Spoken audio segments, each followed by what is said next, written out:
الذين إذا أصابتهم مصيبة قالوا إنا لله وإنا إليه راجعون أولئك عليهم صلوات من ربهم ورحمة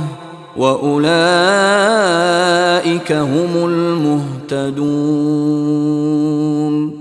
إن الصفا والمروة من شعائر